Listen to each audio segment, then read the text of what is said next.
Seni perang tertinggi adalah menaklukkan musuh tanpa peperangan. Sun Tzu, The Art of War. Mendengar kalimat The Art of War, siapa yang tidak mengenalnya, khususnya dalam dunia militer? Ya, tokoh ini beserta pemikirannya sangat memukau dan brilian.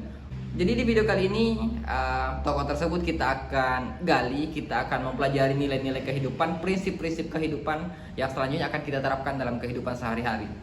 Jika dalam karyanya selalu berfokus kepada strategi dan taktik perang, kali ini kita akan memetik dan menerapkan dalam bentuk yang berbeda.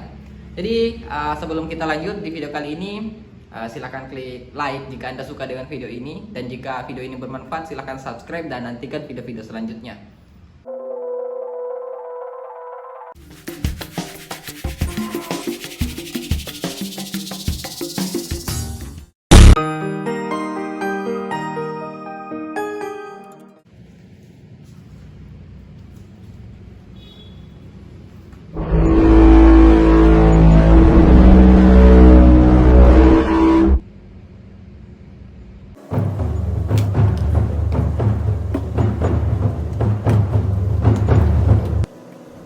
Selalu menjadi perdebatan untuk para ahli terkait dengan kebenaran dan keabsahan sejarah ini.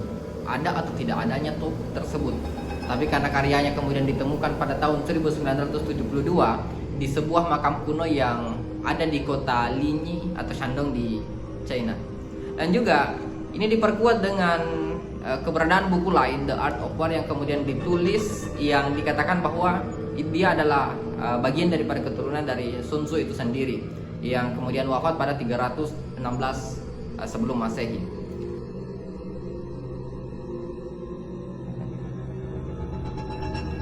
Karyanya The Art of War ini selalu relevan di setiap zaman, bahkan sampai sekarang ini. Padahal ketika kita melihat 2500 tahun yang lalu buku ini kemudian ditulis, yang selanjutnya karyanya akhirnya mampu dipelajari, mulai daripada orang-orang militer, kemudian dilanjutkan oleh pakar bisnis, dan juga berbagai macam, yang menjadikan ini bagian daripada prinsip-prinsip kehidupan yang diterapkan dalam kehidupan sehari-hari. 7 prinsip kehidupan yang bisa dipelajari dari sosok Sun Tzu. Yang pertama, kepemimpinan. Kita bisa mempelajari sosok kepemimpinan dari Sun Tzu.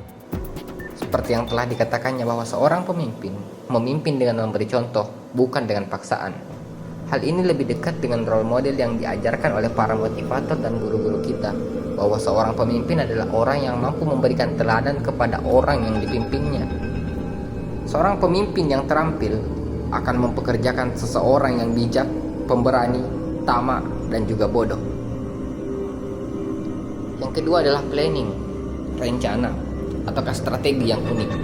Nah, strategi yang unik ini adalah strategi yang hanya bisa diterapkan sesuai dengan karakter dari diri kita sendiri. Nah, saya yakin bahwa setiap orang memiliki karakter. Dari karakter yang sifatnya individual ini, yang selanjutnya akan terpatri dalam kehidupan kita.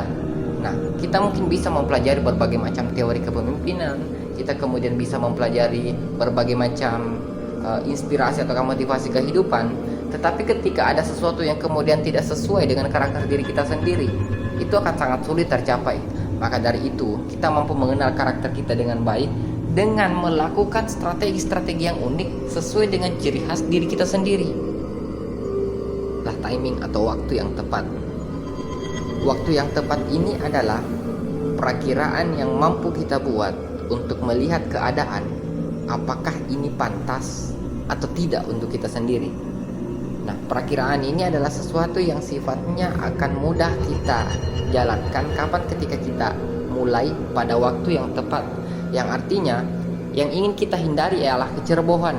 Nah, kecerobohan ini mampu membawa kita atau ke berbagai macam hal, itu mampu menciptakan kerugian besar. Percaya diri. Semua orang diciptakan berbeda. Kita berkaca kepada sidik jari manusia bahwa tidak ada sidik jari yang sama di dunia ini. Nah, berangkat dari sini, kita bisa melihat bahwa semua orang tentunya memiliki kemampuan dan kapasitas beserta kualitasnya masing-masing. Namun tidak semua orang itu dapat menyadari hal tersebut.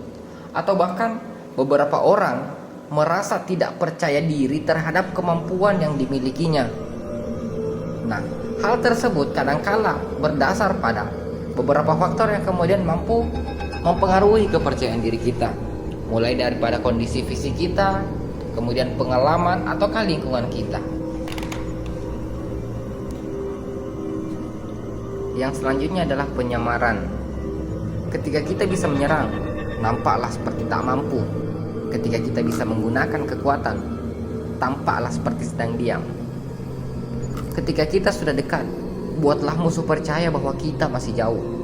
Ketika kita jauh, buatlah musuh percaya kalau kita sudah dekat. Adalah kenali dirimu dan kenali musuhmu. Jika Anda tahu siapa musuh Anda dan mengenal diri sendiri, Anda tidak perlu takut dengan hasil dari 100 pertempuran yang terjadi. Kenali diri Anda, kenali musuh Anda. 1000 pertempuran, 1000 kemenangan. Kalahkan musuhmu tanpa perang. Ya, seperti yang dikatakan oleh Sun Tzu itu sendiri, bahwa seni perang tertinggi adalah menaklukkan musuh tanpa pertempuran. Kemenangan terbesar adalah kemenangan yang tidak membutuhkan pertempuran. Tidak ada satupun negara yang diuntungkan dari perang yang berkepanjangan.